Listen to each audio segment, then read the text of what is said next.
Znate li priču o Vasi Ladačkom?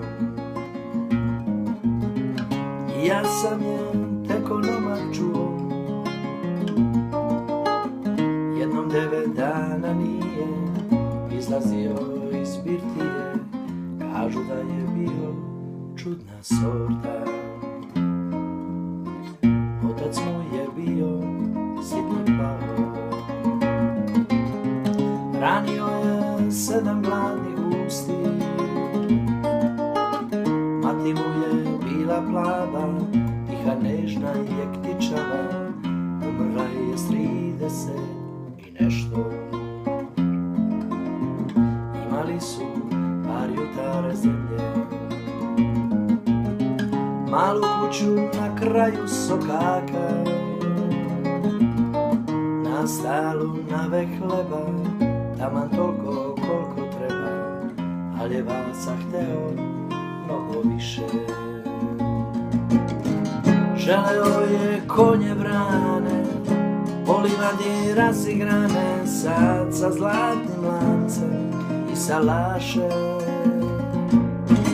Želeo je njive plodne, vinograde blagorodne, u karuce pregnute čilaše. Ali nije mogo da ih ima. Voleo je lepu, al sirotu.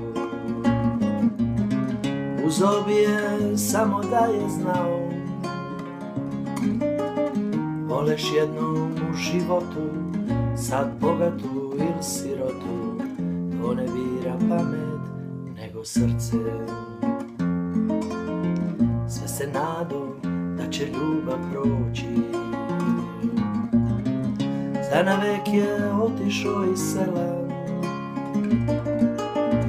Nikad nije pisao nikom, venčao se sa Miražđikom, jedinicom ćerkom nekog gazde.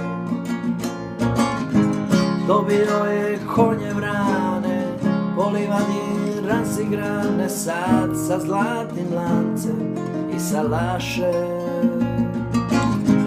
Dobio je njive plodne, vinograde blagorodne, u karuce pregnute čilaše. Sve imao, ništa imao nije. Probio se, nije prošlo mnogo.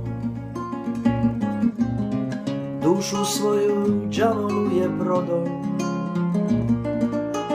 Znali su ga svi birtaši, tražio je spas u čaši, ali nije mogo da ga nađe.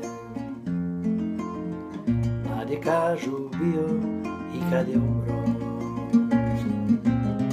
Sred birtije od srčane kapi, ponula mu samo glava, ko da drema, ko da spava. I još pamte šta je zadnje rekao. Džaba bilo konja vrani, po livadi razigrani, džaba bilo sata i salaša. Džaba bilo njiva plodna, vinograda blagorodni, u karuce pregnutih čilaša. Kad ja nisam s onom koju vole, kad ja nisam s onom koju vole, kad ja nisam s onom koju vole, kad ja nisam s onom koju vole. Znate li priču o Vasi Ladačkom? Ja sam je tek onomad čuo, čak i oni slični njemu, kada razmisle o svemu, kažu da je bio čudna sorta.